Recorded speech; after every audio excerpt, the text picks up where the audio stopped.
Can I ask you a question? Why'd you get vaccinated? Because I am pregnant and we wanted to protect our baby boy. To keep my family members healthy and traveling the world. Why did you get vaccinated? I believe in the science. I want a happy, healthy world. Protect my friends and help our community. Be able to hug my mom again. Haven't been able to hug her in over a year. I want to hug my grandma again. This was a dose of hope. And I'm ready to get back to somewhat normal. Get the vaccine. Good morning, everybody, and welcome to yet another episode of The Week That Was. I'm Saeed Khan, joined with our illustrious gang here who will provide you with... This is not buying the music. Sorry. We're just trying out things. Yes, that music that is so amusing, Nancy, is a new addition to our slow jam version of The Week That Was this morning. We couldn't find things that were the background music for certain movies from the San Fernando Valley in the 1990s. I was just going to say, this sounds like a porn movie soundtrack. God. Well, you know us. We're not going to pay for the copyright on that stuff. Joining us anew this week is from Arise Detroit, Luther Keith. Welcome to the show, Luther. Glad to be here. Thank you. We have Pulitzer Prize winning and intrepid journalist ML Elric. And we have the still amused from Deadline Detroit, Nancy Berenger. Hey. Along one of these days we're going to figure this out. I can see Langleman looking at this like a Labrador retriever. Yeah. When does the cable guy show up to fix the cable? But I don't have cable. That's not what my work order says. You see what a little bit of music can do for us? And editor-in-chief of Deadline Detroit, Alan Langle, is here as well. Hello. Finally, thank you. Yes, all right. Just experimenting with a few things here. The music has stopped, but do you have a chair? So let's go ahead and begin with, I feel like Ted Koppel, that every week we begin talking about the Ukraine, and a few updates we have. One is the possibility of the use of chemical weapons in Mariupol, also the possibility of the use of tactical nuclear weapons, and of course the really big news is the Russian flagship cruiser, the Moskva, sank in the Black Sea. First of all, the Russians said, no, it was a fire on board. Maybe a little bit of borscht spilt into the gas stove. And then it seems that satellites don't lie, and it showed that it was, in fact, a Ukrainian missile. The Russians then said, well, we're towing it back to port because watching the Monty Python movie, it's just a flesh wound. And it turns out now that the ship has, in fact, sunk. If it was really a fire or an own goal, then I'm not sure why Putin bombed the missile factory outside Kyiv, which is responsible for manufacturing said missile, which then hit the ship.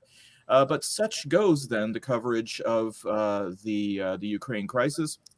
Where are we going with this? It seems like we're in Groundhog Week.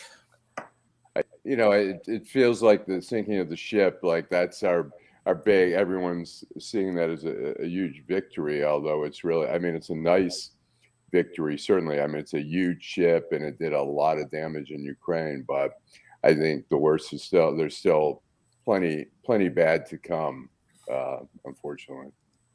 So what does it say then about the way that we then engage with the news coverage of this war? Here you've got something going on, and we have the added dimension of social media. We have really the salvation and redemption, and that's not just an Easter week phrase, of CNN being on the ground with a kind of saturation that's, I think, unprecedented since, the first Iraq Gulf War.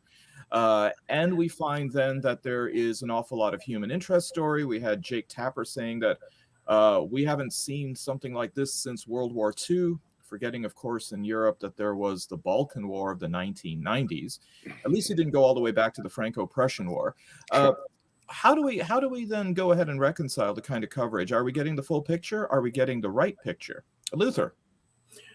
Well, I think we're getting a picture overall that we've never seen presented in so many ways, on so many platforms, in real time, and with with reporters on the ground, with the social media. But you remember that the Moscow is dead set on the full picture not getting out. And if you look at some of these explanations, they would be laughable if they weren't so tragic about Ukrainians bombing themselves and burying themselves in mass graves. I really think that from a journalistic standpoint, just like you noted that they had satellite photos of the ship actually being bombed, I think you have to confront this alternate universe with reality in as many ways as you can. Because at some point, you cannot deny the truth. You can't make black, white, up, down, which is, you hear some of these explanations out of Moscow, they're just defy explanation. So I just think that you need to, in many ways as you can, push out the counter facts, the counterpoints to the unreality out here, because some of this stuff is very real. And I do think at some point, how many stories can we have of people crying about their loved ones being shot and bombed? And I think, man, it might be a danger of just another sad story. And I think that's something we have to guard against. These are real people, their lives are being affected. But I also think that, again, I always cringe sometimes when I see some of the victims on, and the anchor person sometimes is interviewing the person, and your mind is telling you, will you please stop and let this person grieve privately? And there's a fine line to be walked there when you do that. But bottom line, that this is an unprecedented event of our time, and that I think as a journalist, we have an obligation to get out there as many ways as we can. Quite frankly, I think the danger is underreporting instead of overreporting in this case. I think, it's interesting. I mean, Luther, that, the same thing could be said about crime in the city. I mean, where do we draw the line where we become so used to it that we're like, we don't want to hear about it anymore? I mean, right. Look, the Detroit newspapers are like, okay, we're going to less crime. And, a lot of the people making those decisions don't live in the city. Crime is not an integral part of there. So there is, I agree with you.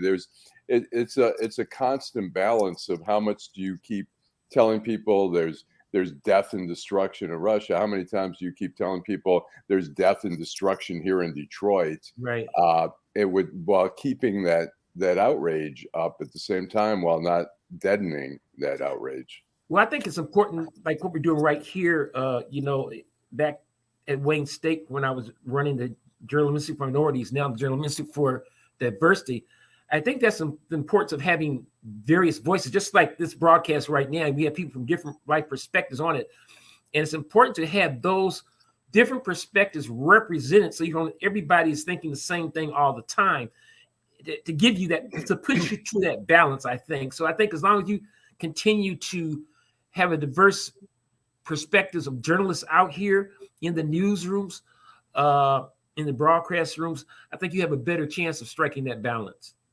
So if you have this idea of reporting, underreporting, overreporting, the right kind of reporting, American journalism does tend to focus at least part of its coverage on these human interest stories, thrusting the microphone and the camera right into the face of a person who's grieving, as you said.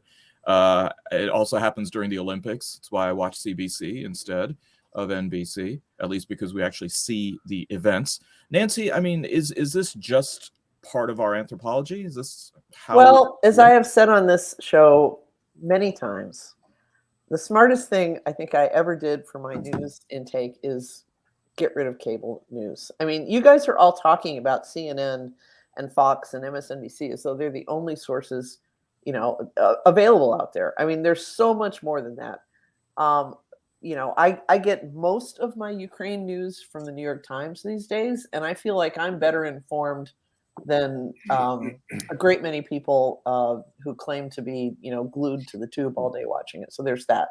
I think Luther's point, though, is, this is yet another story that is being covered in a way that, for those of us who are old enough to have gray hair, it's a whole new way of consuming a story, because you're not only reading, the official accounts, the new, the ones that are brought back by professional journalists, but there's also, there's social media, there's Twitter, there's propaganda that's being amplified by both, other propagandists and people like Tucker Carlson and people who should know better. So, I mean, you really do have to be pretty smart about how you consume, how and what you consume. But at the same time, I think that it's absolutely possible to get at least, I don't know. It's the old, what do they say? The first casualty of war is truth, and it's like the 7 blind men with the elephant, what is this war, blah, blah, blah. But I think you can get a reasonably good sense of what's going on here from just the boring old mainstream media. So I will always vote for that. So ML, I mean, with the exception of the Brooklyn subway attack, I mean, Ukraine has been pretty much 24/7 on the major networks. At what point are Americans going to finally get Ukraine fatigue? Is there going to come a point, and will the major media outlets have to respond by turning it past 11 on the dial? I think when gas goes to $5 a gallon, because I think a lot of Americans are viewing this, unless they have relatives who are Ukrainian or they have Ukrainian heritage. A lot of people are viewing this in America from economics. How does this affect my pocketbook? I mean, we've seen the Biden administration be criticized for not being aggressive enough on climate change. And now we're going to have a dirtier gas burning throughout the summer, all so that we can save 10 cents a gallon on gasoline. And I really think the relevance of Ukraine in the news for people here is going to be, are refugees coming here? What impact are they having on the U.S.? What is this doing to our economy? What is this doing to inflation? Because I think Luther's right. These stories, we see a lot of them. And at some point, they go from being informative to being almost exploitive. When I worked on TV, right, if you had somebody crying on camera, there's no way you're going to do a story without including that crying person in your story. Now, I was one of the rare people who might not always include that, but at some point we become numb to this.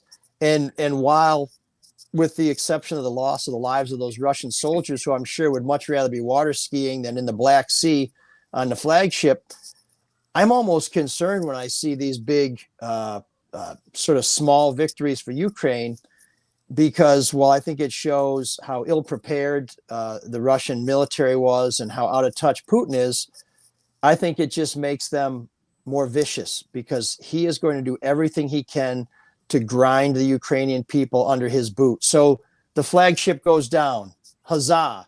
Now we're bombing more neighborhoods. Not so good. And sadly, I think for America to remain engaged and to stay active with this, it's going to have to hurt our checkbooks. And I would agree with that. The other thing to me that is truly frightening to me is that, as you said, ML, Moscow is determined. And my greatest fear is that at some point, the United States is going to be drawn into actually having to bomb and counter strike, and we will be drawn into this war. And we've danced around it. Certainly, the president has tried his best to support Ukraine. There's a report today that Russia is now saying providing arms to Ukraine. He views that as now a candidate to bomb those transports, bringing in those arms. Now, if U.S. soldiers are bringing in those arms and they're getting bombed and killed by Russia, at what point? I don't think you can just say, well, we still don't want to engage. And that is my greatest fear, that I don't see any signs anywhere that this thing is going to do anything but get worse. And it's a frightening thought to think about. I think in Syria, the U.S. has managed to stay away from Russia, while Russia has basically done a lot of the same stuff they're doing in Ukraine. They're decimating villages in Syria there, but we've sort of had a little bit of a détente with them. And the same thing for really Israel. Israel is trying to be careful. They have done some bombing in Syria, but they're being really careful about how they go about it. So, yep, still a fluid situation. So, ML, you mentioned the possibility of gas going to $5 a gallon. So that feeds into the broader issue of inflation. We are now at a 40-year high. Inflation is about at 8.5%. Probably no coincidence that President Biden's approval rating is around 33%.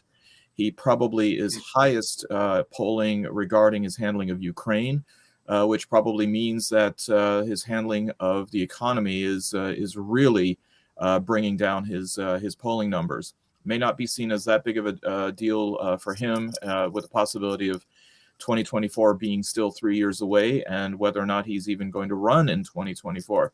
But we do have the midterms coming up, and we do have some pretty sizable and noticeable pain at the pocket. So economic and political implications coming up certainly over the summer. How do you think this is faring for the American public? Go ahead. So I was just going to say, I don't think any American president is going to be reelected as a statesman. I think handling the Ukraine as best as he possibly can is not going to get him another term. Now, on the other hand, the other old timer we expect to run in 2024 isn't talking about the economy very much. He's talking about how 2020 got stolen. So as long as he keeps kind of drifting off there, Biden may have a little bit better chance than people think. But who's going to come out and vote? You know, I mean, it's just unless we know who's actually going to vote, it's really hard to tell what's going to happen. Well, the other old timer did leave himself a little bit of an outlet saying, well, you know what? I mean, the doctor might tell me I can't run and who knows what happens, yada, yada. So it looks like he's trying to create a few escape hatches. Is that doctor a psychiatrist?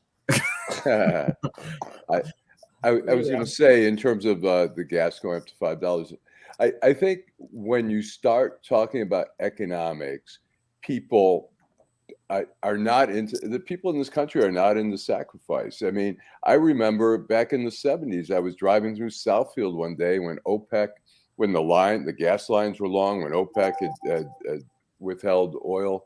I remember seeing a bumper sticker that said, we need oil, not Jews.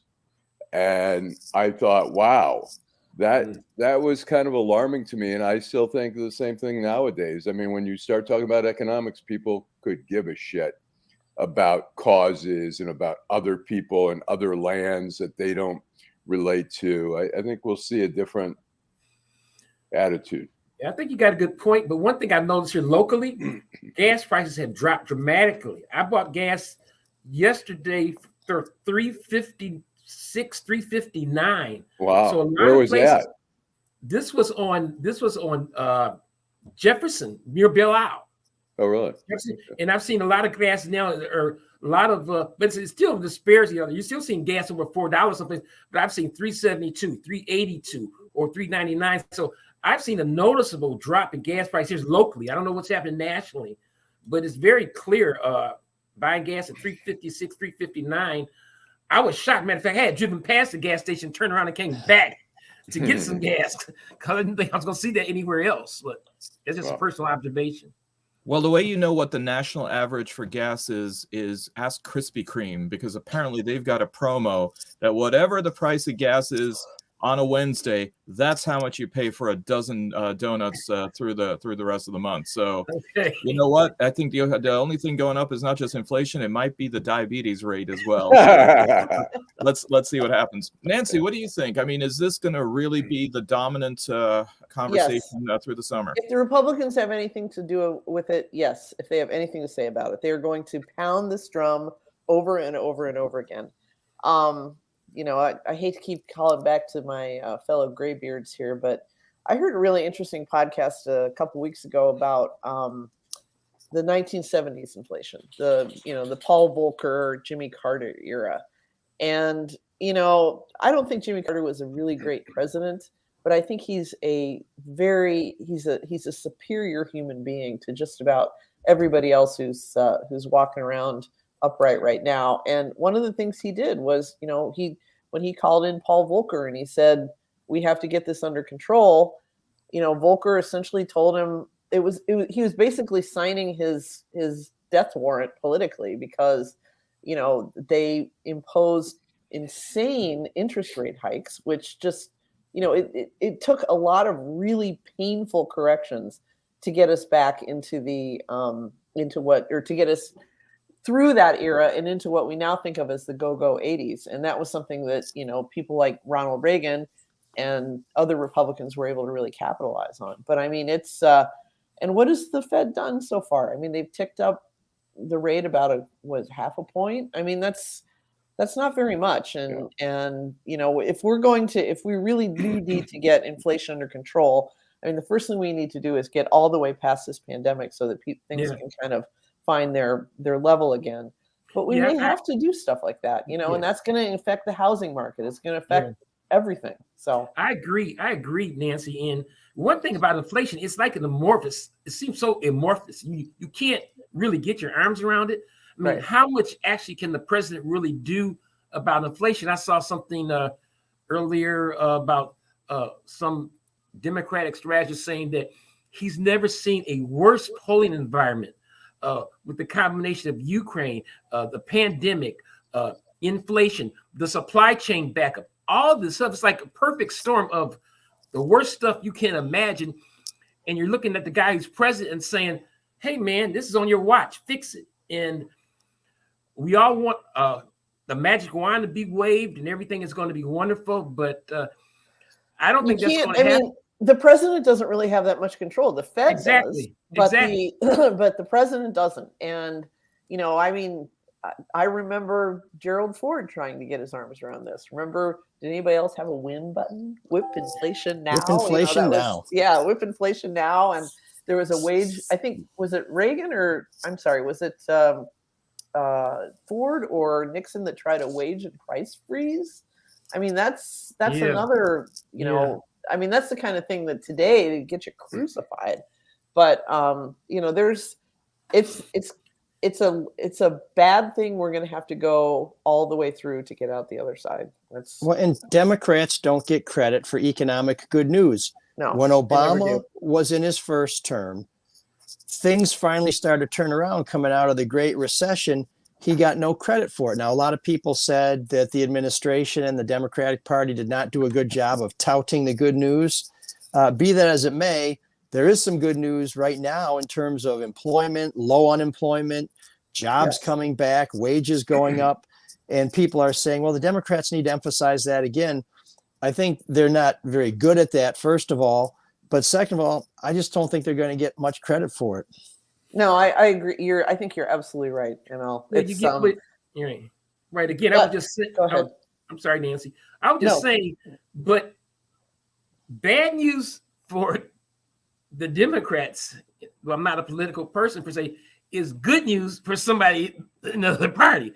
So you've got this, and you've got all these social media platforms going. In addition to Fox, they are doing their thing relentlessly, 24/7.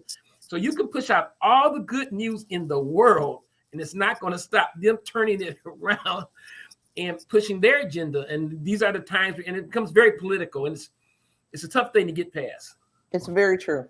I got to go back and look at like old footage to see if Squeaky Fromm was wearing a win button as well, but I can't quite tell because it was a bit grainy.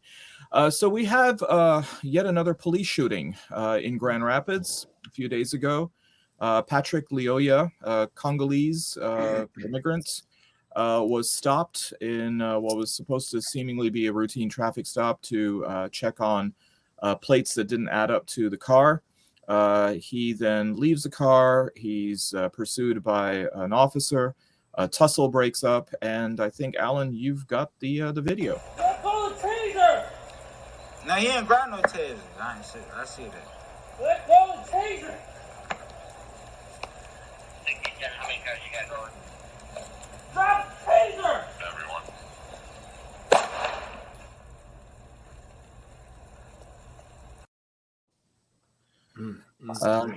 A little bit one of the more graphic videos of the account, and really of any account.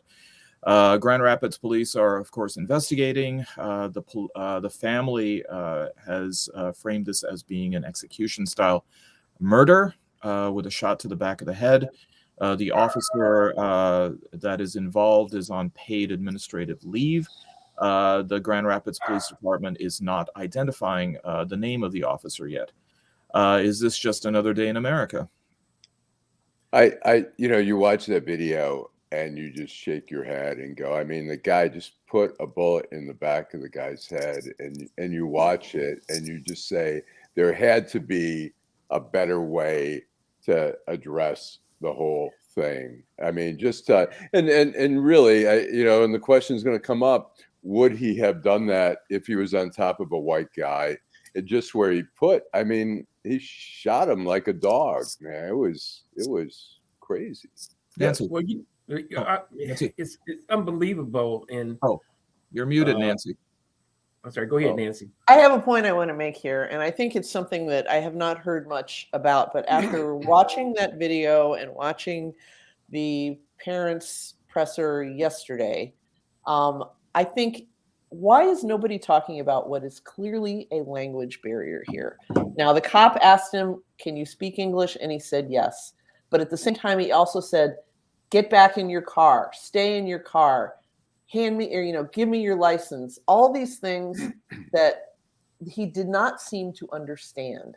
And, after hearing the parents yesterday, apparently their English, they've been here a few years, but it's hard to learn a language like English when you're older. They clearly don't have enough language skills to, follow that press conference in English. And it would not surprise me at all if their adult son also, says, when asked that he spoke English, he said yes. But I think he probably just has very rudimentary skills. If he's never engaged with a cop before, he may not know that he's supposed to stay in his vehicle. I mean, to me, this is a failure of communication as much as it is police procedure. And, I don't know enough about Grand Rapids and whether there's a large Congolese community over there, an immigrant community or what, but it just, to me, this was something that the problem was that he just didn't know what he was supposed to do. It's interesting if you speak another language, and I'm not fluent in any, but I do speak some. And I know, like in Hebrew, like if somebody asks you, that's one of the classic questions they'll ask, do you speak Hebrew? So when somebody says, do you speak English? That's probably one of the first things you learn. So you're able to say yes, because it's a very simple thing. But as you say, there may be a lot more challenges there than.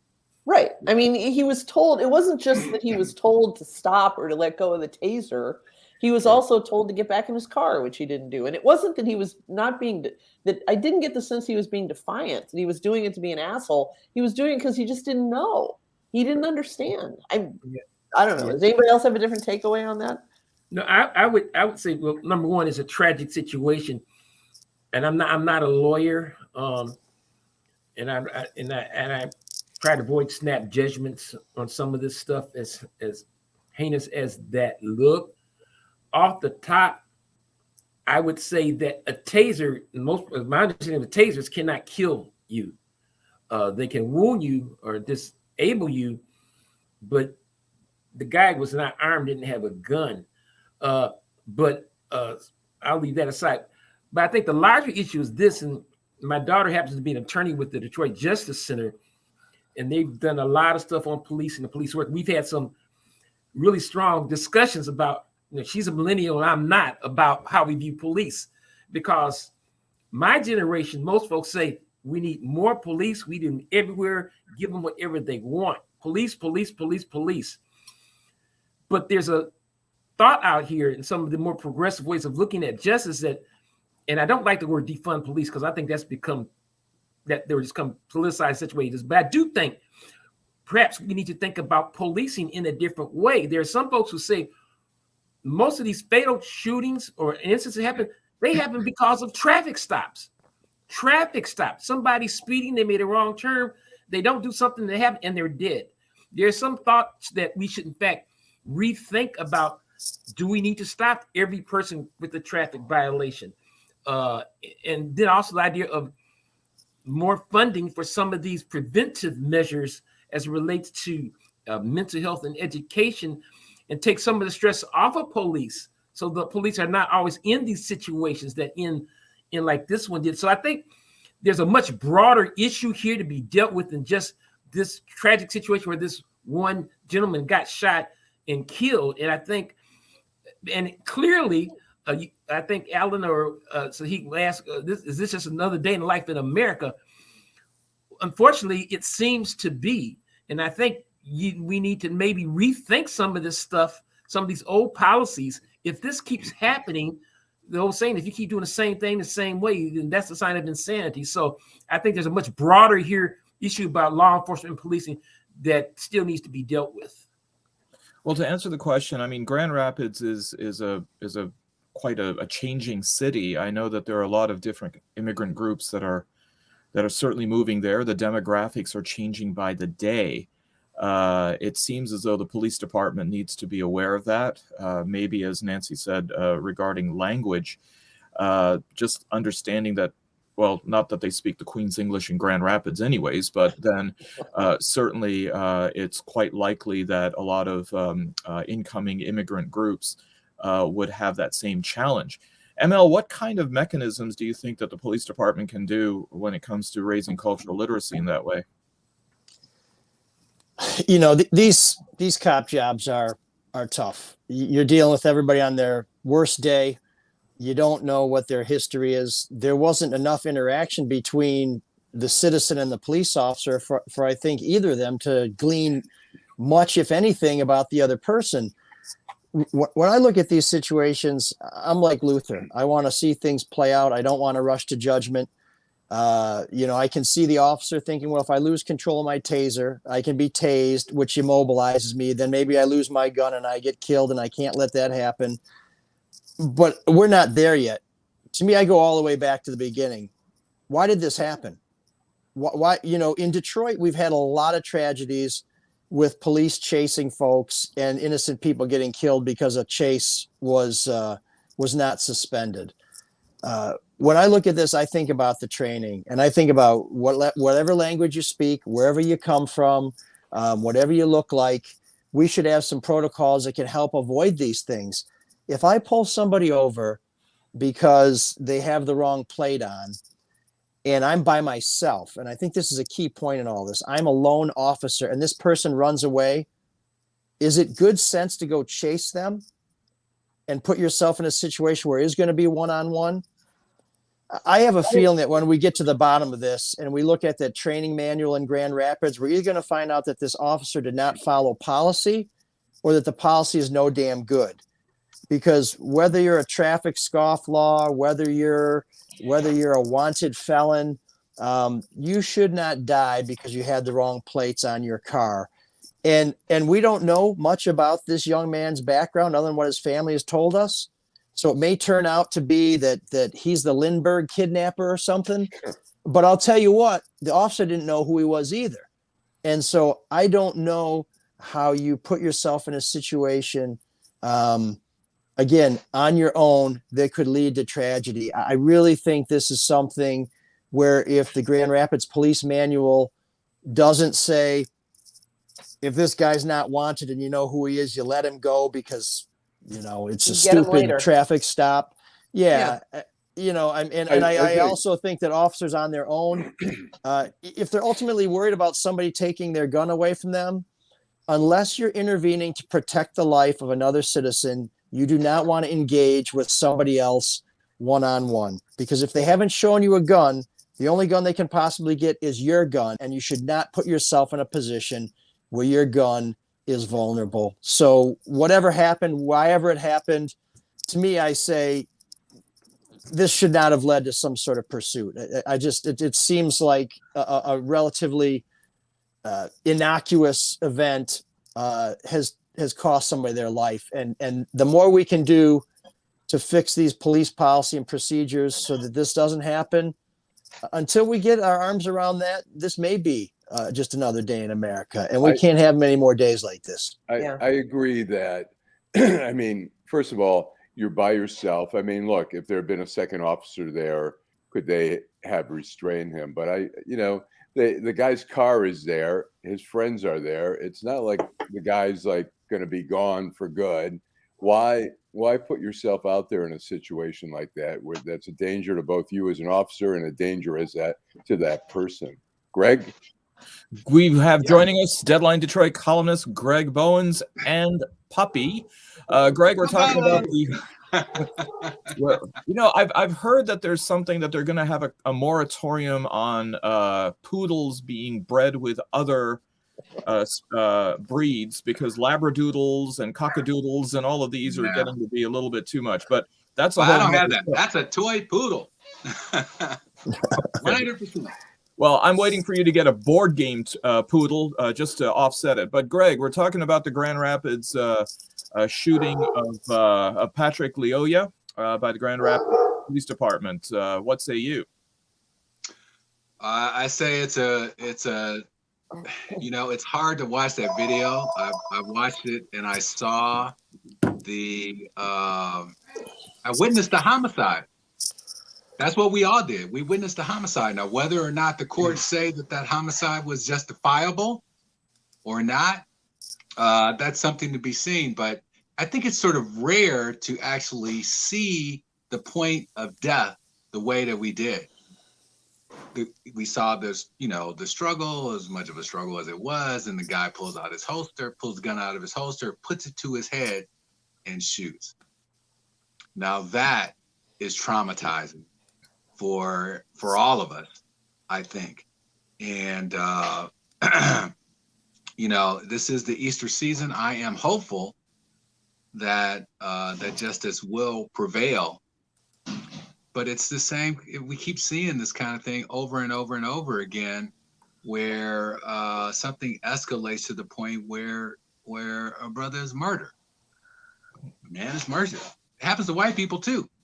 I tell you what, it happens a lot less than what we saw there. And so when I watched the press conference of the parents and our friend of the show, Vin Johnson, and the father said that, it just broke my heart when he said, look, I got away from the Congo to avoid murder, death, and to find it here at the hands of the police was it's too much. It's very ironic in that kind of way. And so I will say that I'm encouraged by some of the things that I've seen. The releasing of the videotape, days after it happened, the response from the governor and some of these folks. I haven't heard anything from the Attorney General's office yet. The investigation by the state police and that kind of thing happening. And so, I'm encouraged by those things. But something's got to be done, man. I mean, ML and all you folks are right. It just doesn't make sense that something as benign as, what occurred there would end up in a homicide. Yeah, I think another thing. I think we got to just keep calling it what it is. It is a homicide. It is a homicide, and the court will decide whether or not it was a justifiable homicide. But either way it goes, a man is dead. And I think maybe we asked too much of the cops. I'm not really sure. Looking at that kind of thing makes you believe that maybe, I don't know. I don't want to say it. I'm going to say it, but, if he'd have waited 30 seconds more, there would have been other cops there. Yeah. I was going to say, a friend of mine who is black, who retired from the Detroit Police Department, was on for probably 30 years or something like that. And him and I have had discussions about this. And he says, back in the day, cops would just fight it out with somebody. They didn't pull out their gun. They didn't do. He says what you're seeing more is sometimes you're seeing some of these white guys, particularly guys coming from the military. They haven't dealt with black people before. They're afraid of black people, and so they're going for their guns more. They're doing, instead of trying to deal with it in a different way. I think we do see a lot of cops coming from the military, and it's I don't know. There has to be better training. There has to be better acclimation and an understanding in the community who you're policing. Well, we have here from Michael Pappas asking, does the problem really start when the suspect resists? So real quick, I'll go around. Is that the point? Well, that's what I initially thought that too. Why didn't you just do what the cop said? which probably most of us would have done.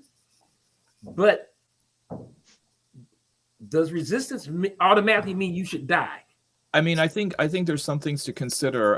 Don't know how long he was here. Don't know his visa status. I mean, if you get I mean, now even like a misdemeanor, it could affect your ability to advance towards citizenship or some other immigrant status. There's a lot of questions, I suppose, we still have to have unpacked on this. Well, this is why it's so hard for the police, and that's why when you're in a situation where you don't know what the stakes are for the citizen, the police training should be: we don't know why this guy's running. Just let him go until we figure it out. And it may have been Alan who said this or Greg, but yeah, you want to know who he is? You want to know what's going on? His car's there.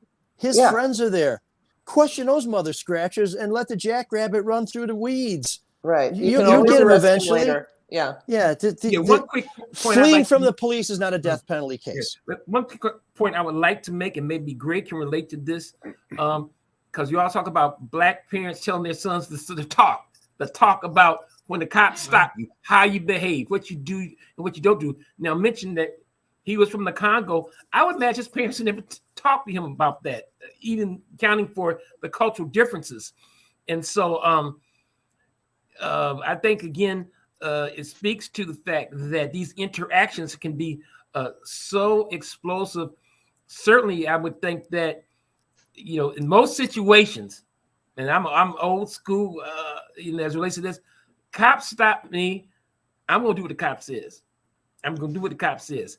But everybody doesn't act like that. And so the question does come to mind: if he had understood and he had just stayed there, he might be alive today. But that's another discussion. Nancy. I just had a conversation with an African refugee this morning before I came on the show, and he said he's been stopped before, and the first time it happened, he didn't even understand that you're supposed to pull over to the side of the road. The lights went on, and he just stopped smack in the middle of the road, and waited until the cop walked up and told him what to do. But I mean, this guy's from the Democratic Republic of Congo. There's always something going on there. The police are not necessarily to be trusted. And, who knows what triggers there were. I mean, I think we've made this point over and over by now, but it's right. I mean, you got the guy's car, you got the guy's passenger, let the guy run, and you can always arrest him later. Well, in the news of another African, Elon Musk is trying to make a bid, like that segue. Yeah. He's not African. Yes, he is. He's South African. He's from South Africa. Yep. Yeah. He's African American, just like Charlize Theron. If you saw the SNL clip on that. So Elon Musk bought about an 8% stake in Twitter shares and was then trying to get on the board, ostensibly to change Twitter's policies of banning certain speech, which some would find to be unpalatable. And then he decided that he was going to go for the whole hog when the Twitter board said, "Yeah, he's not going to be a board member, even if he has that kind of a stake." To then making an all-out bid for $43 billion for Jack Dorsey's creation. Which then means that he would have the whole kit and caboodle and be able to do whatever he wanted. It seems as though there are counteroffers that are being made, or there seems to be more than just a little bit of resistance. But is this where we are now, that our own version of oligarchs are just going to come in and act like Rodney Dangerfield in the pro shop at Caddyshack, saying, give me 6 of those, give me 12 of those, I'll have 6 naked lady tees.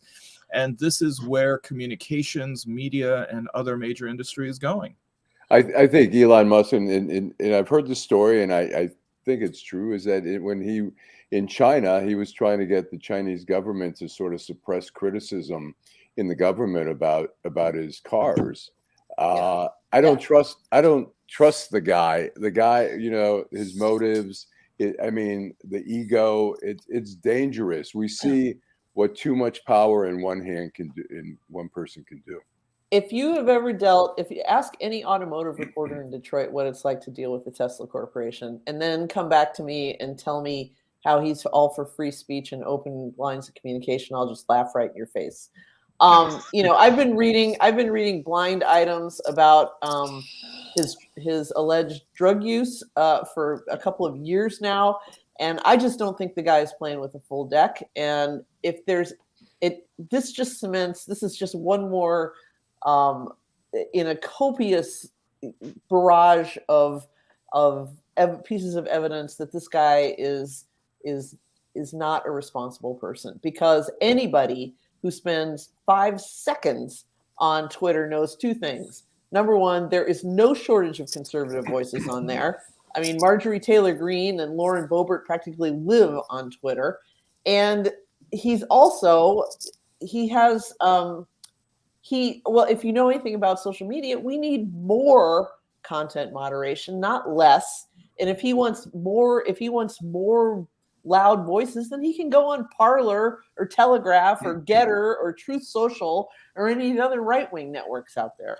Well, Truth Social is, as you know, has about 1,000-person waiting list for something that's dead. Yeah. But the question that I had is that if he's Mr. Innovator, why not come up with a new social media platform? Because he's not. That's why. Well, you see, Trump's social media thing has just been a thud, and I predicted it would, because he put Devin Nunes, who's just a moron, put him ahead of it. And I said, as soon as I saw that, I said, that thing is going nowhere. Hey, the best part of it is it got Devin Nunes out of Congress. Yeah. So that's my favorite platform. So I think not only Washington, on Twitter, but I think all of the cows that on his cow farm are also pretty happy because it keeps him away from home. Well, Elon Musk, like many of these super rich folks, are institutions in and of themselves. You know, the decision to buy this particular thing or to build SpaceX, I mean, he can't do that by himself. And so he has a cadre of people around him, and you create this sort of monster of a machine that goes out and does these things, and he's like the talking head of it.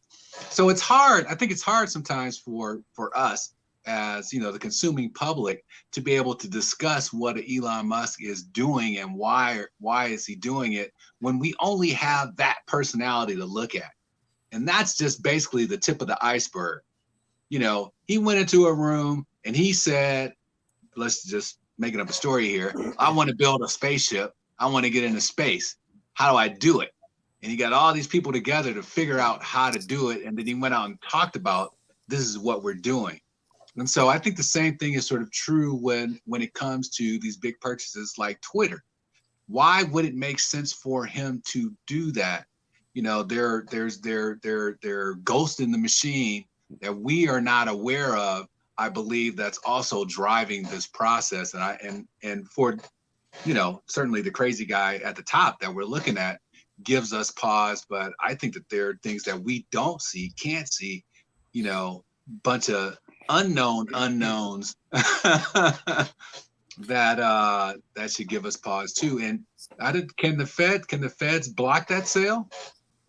I don't know why. I don't think so. There's no antitrust issues. I mean, he's offered like double the share price, so of a company that's been on its knees. So I mean, there's no way they could block it. I mean, it's not a public utility. It's just a social media platform. Yeah. Well, maybe it's time that these social media platforms, you know, do become public utilities. I mean, they do. Well, they do use congratulations. That is the right-wing position on social media, Greg. You have gone all the way around the circle and joined your friends on the far right wing, because that's what they want. That's what they want. What are you talking about? That's what they want. I mean, they think that you know, that when they get kicked off Twitter or, you know, put in Facebook jail or whatever they're calling it these days, they want to cry to somebody, and, you know, they think, and that's what they all say. Well, this is so important now. We should be, you know, it should be free speech for everyone. It's like, you know. So, well, you know, visibility is its own currency, and the guy knows how to market. I remember when I was at the Dubai Global Expo, at the America Pavilion, just outside it was a SpaceX rocket one that had gone up and come back down because you could see all of the gunk on it. So clearly, it seems as though he does a good enough job of fooling enough people into making him think that he's more relevant than he is. Well, I heard Luther Badman Keith is gonna be the first blues man in space to play a live concert. You know what? Well, I'm not here for that, but I actually have written a blues science fiction story involving outer space, but that's a whole nother story. Well, I mean, can we get back to Elon Musk for a minute here? What was the Boring Company, where he was going to build a tunnel to O'Hare Airport from somewhere, and it carries one car.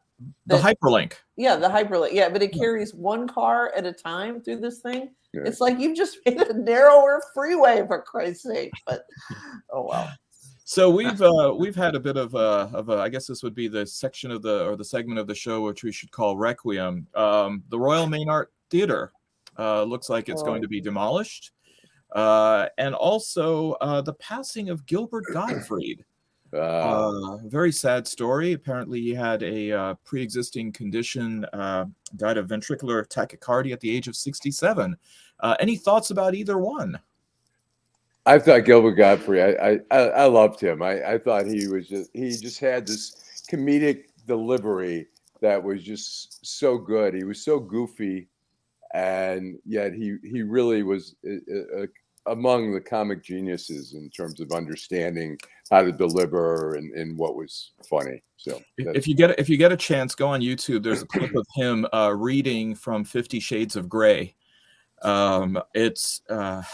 Somebody I was talking to said that they'll never be able to have sex the same way again without his voice being there. So did you ever see the one where he read the lyrics to Cardi B's WAP song? Yeah, that was pretty funny too. That was pretty good. I mean, the end of an era. I mean, we lost two: Bob Saget, Louis Anderson, and Gilbert Godfrey this year. So one of my favorite jokes that he delivered at a roast was, and I'll try to keep it clean, is he goes to a doctor, says, "Doctor, I've got this pain out of my rear," and the doctor looks, and it's a bouquet of flowers shoved up his rear, and he's like, "Oh, you got to help me out with this, doctor. You got to take it out." And he's like, all right, let me do this." And the doctor is just mystified, and he says, "How did you get a bouquet of flowers shoved up there?" He said, "Why don't you read the card?" I thought this was going to be a joke. We didn't have a base. Wow. Well, here's what I'll say. So we can't save Gilbert Godfrey. So let's talk about the theater. I guess property rights and developers have the opportunity to exploit their real estate in the way they think is best, and I understand all that, and that's wonderful. But I wish we supported more independent theater so that this was a going concern. But if you look at it from the long-term standpoint of Royal Oak, I might go to Royal Oak to go see a movie in a distinctive cinema.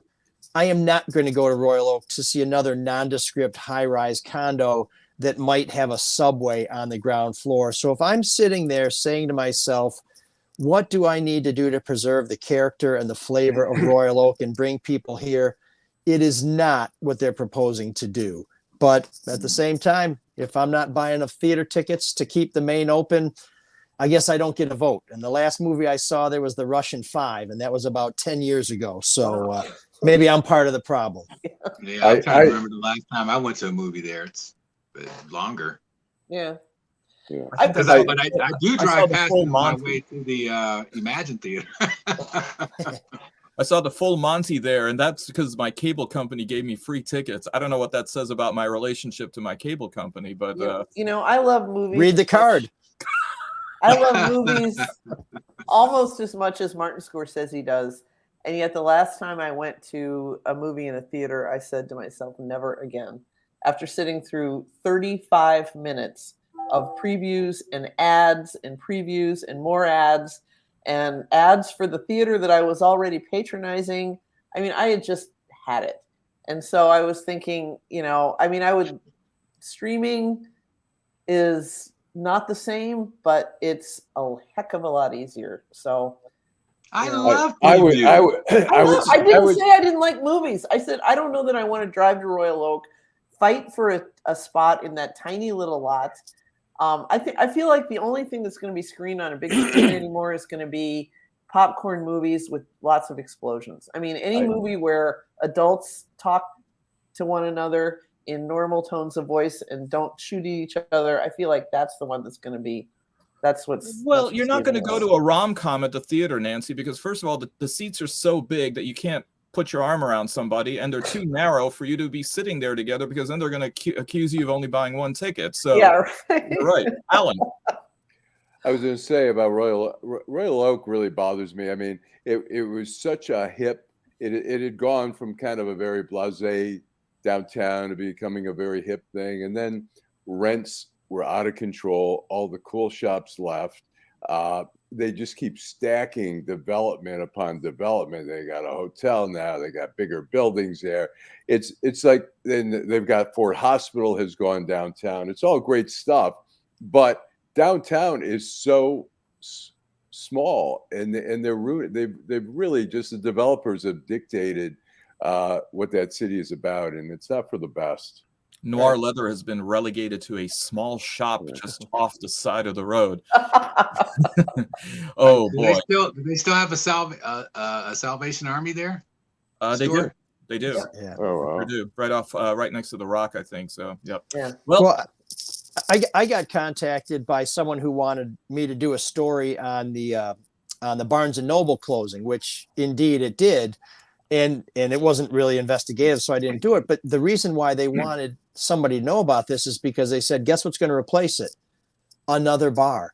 You know, how many bars do you need in downtown Royal Oak? I guess as many as you can get. But at some point, you know, who are you attracting? There just aren't that many reasons to go down there unless you're going to, you know, get tuned up and then run somebody over on your way to 696. Yeah.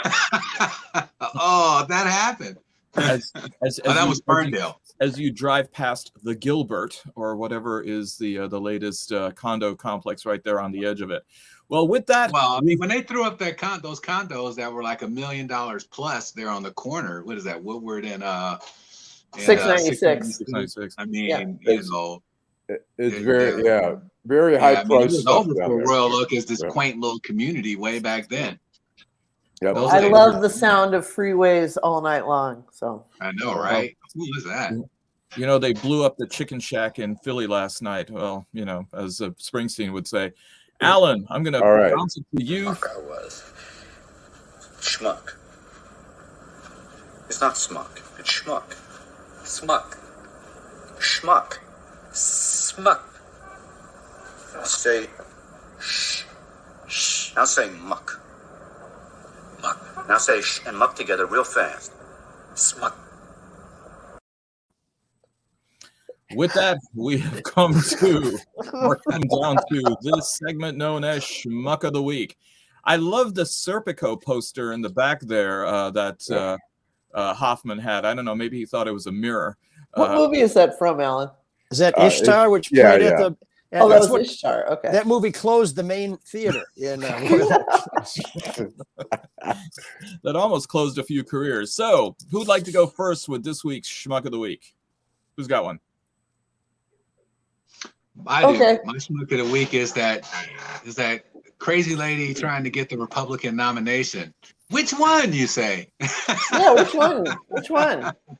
Tudor Dixon. You know, for her ridiculous comments talking about, you know, defending that officer that committed the homicide there in Grand Rapids, and telling people if you can't follow the law, then hit Chicago, you know, or they don't care if you follow the law or not. You know, clearly the lines in the sand are starting to get drawn already politically, I think. And my hope was that we could avoid this kind of thing, but clearly she is the tip of the spear for the foolishness that's going to be coming in trying to defend, you know, this homicide. So we actually have, I believe, we have to go through the archives, Alan, but I think our first offering from a Somebody tuning in from Maryland, Katz Hansen, submitting my Schmuck of the Week, Tennessee Republican State Senator Frank Nicely, who said homeless people should get their inspiration from Hitler because he spent 2 years developing his oratory skills and body language so he could connect with the masses. While living on the street, that's the connection. While living on the streets. Yeah. I think, you know, what is it that they say, Nancy? Everybody needs a little push in their life. Did you see that clip of that guy talking on the floor of the Tennessee Senate? He's one of these old Southern dudes who doesn't say 1910 or 1905. He goes, in 1910. So anyway. He doesn't say 100. All right, who's next? I'll go next. Oh, go ahead.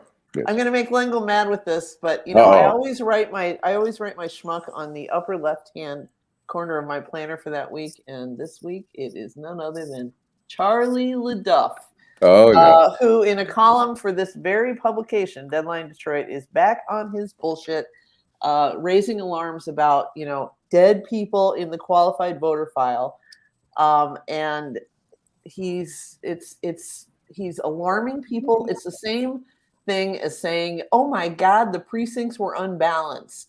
And people make the leap then from unbalanced precincts, even though they may only be unbalanced by maybe 2 or 3 votes, which is just clerical errors, to dead people in the qualified voter file, which they immediately assume they're all voting. There are dead people throughout the qualified voter file. And if he paid for a $25 copy of the qualified voter file, he would know this. There are tons of dead people in the QVF because it takes a lot to get somebody out of the qualified voter file. He needed to do a little more research for that column, but I think he's just batting his eyelashes at Tucker Carlson, and so he's my schmuck. Well, he did mention that there were, I think, 125,000 people on the dead right. I mean, you know, periodically, I heard Chris Thomas, I believe, the former elections director for the state of Michigan, talk about how they periodically run the Social Security Death Index through the QVF, but it's not always enough. I mean, people don't always die in the country. I mean, their deaths aren't always recorded there. I mean, all kinds of stuff happens. The problem is not that they are in the file. The problem is if they vote. And so far, the only dead people that voted, at least in the 2020 election, were people who died between the time they submitted their absentee ballot and when the election was held, and then were hence disallowed. So, well, in Florida, needless alarmism. That's Charlie. Go apparently ahead. In Florida, a couple of people who are alive voted multiple times.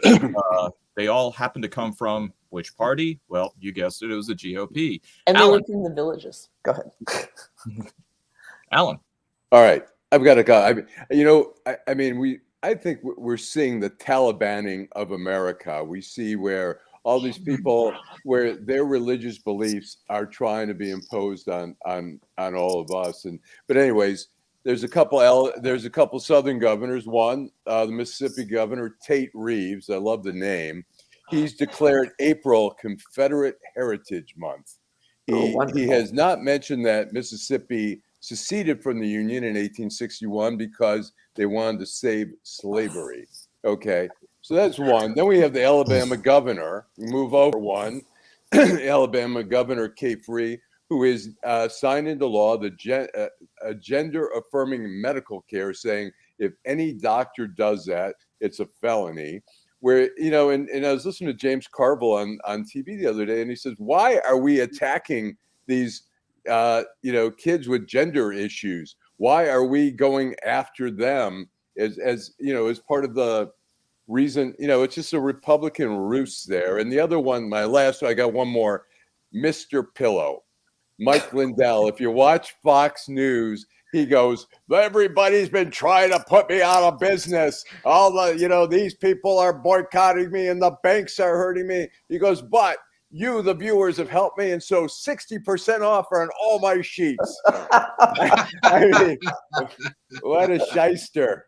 Anyways. So Mississippi, this is the last state in the union to get rid of miscegenation. And April is kind of, it is the cruelest month because that was the month that Robert E. Lee surrendered to Grant at Appomattox Courthouse. So loser, yeah. What am I? ML Luther, which of you wants to go next? Well, I'm the kind of guy that loves everybody. Okay, so but that's not allowed on this show, man. I feel like I'm being kind of ambushed with this Schmuck of the Week thing because But if there was a Schmuck of the Week, and this I think Schmuck of the Year, I would pick the guy hunkered down in the bunker in the Kremlin. That would be my Schmuck. Okay. Oh, you know what? Yeah, always a good one. All right, ML. I'm going to turn mine over to a phone call I just got. Let me see if I can put this in. This is Charlie the Dump. I just want to say that Nancy Derringer, that's my Schmuck of the Week. Okay. Fair enough. Do I still get mine? So, yeah, I'll see you, Charlie. Get me one with onions. Thank you. So I pity the Schmuck. I pity the Schmuck because this guy, Ted Cruz, was doing some jibber jabber about Mr. T, who posted on social media that he got vaccinated. And so Ted Cruz decides to go after Mr. T. Now, T is about 69 years old. But if you're going to put two guys in a ring, I'm going with B.A. Baracus over Donald Trump ass kiss. Yeah. So my Schmuck of the Week is Ted Cruz. And the good thing about good journalism, when stories come out, it brings out other stories that we may have missed. The last big celebrity he criticized for being somewhat COVID responsible was Big Bird. So way to punch above your weight, Ted Cruz. By the way, anybody who thinks COVID is over, you're my Schmuck too, because I have a 7-year-old niece who now has COVID. And I know people who have COVID. They seem to be mild cases, but if you think we're done, going back to what Alan said about we can't make sacrifices, wear a mask, get your shot, shut the hell up. It could be a lot worse. You could be in Mariupol. Yeah. I am on day 10 of my COVID. I tested this morning. I'm still positive. There were about 25 people out of 115 at this wedding. A lot of people attended who got COVID. So it is contagious and, still positive. I'm still positive, although the positive line was a lot lighter. So it may be an indication that there's less happening. And Alan, some say he's negative, but they're not positive. Alan agonized over going to that wedding for a long time. He was, back and forth and not going anywhere. And one time he goes out the house, boom. Now I'm stuck here for 10 days already. I'm locked I'm a down. little disappointed in you saying you're going with B.A. Baracus. I mean, why not Clubber Lang? Well, because Clubber, he did kill Mick, But, he really didn't kill Mick. Actually, if Mr. T had said to Ted Cruz's wife, "You need a real man," I would have gone with Clubber Lang. Hey, woman. As Donald Trump knows, she's not as hot as his wife. Did I miss it? Did you guys talk about the new Studio 54 coming to downtown? No. The hotel. It's the hotel that's the guy from Studio 54 is. It's a boutique hotel that is going to go into the Hudson's building. So. I hope Nile Rodgers comes to inaugurate it. We need shoot there. Yeah. That would be so great. Okay, so my Schmuck of the Week is Nebraska gubernatorial hopeful Charles Herbster. You'll recognize him because he always seems to wear a cowboy hat. Nebraska GOP state senator from his own party, Julie Slama, claims that she, along with 7 other women, were groped by said Mr. Herbster. Slama contends that Herbster reached under her skirt on one occasion without her consent and touched her inappropriately. Others claim that they offered their hand for a handshake, and he decided to forego that for a full-out embrace. And some of them, he just simply groped their buttocks. He's a well-known GOP donor, and also, wait for it, unsurprisingly endorsed by Donald Trump. And Herbster also happens to be, and this is, I think, where the other point of commonality is, a beauty pageant judge. Oh, God. So, Charlie Herbster, you are my Schmuck of the Week, both for being sexually inappropriate, for the cowboy hat, and also for being patently unoriginal by having Trump as your spirit animal when it comes to these things. All right. I think we are done. So, first of all, let me wish everybody a happy Passover. a happy Easter, a continuing happy Ramadan, a happy Vesachi for our Sikh listeners. Happy New Year for you.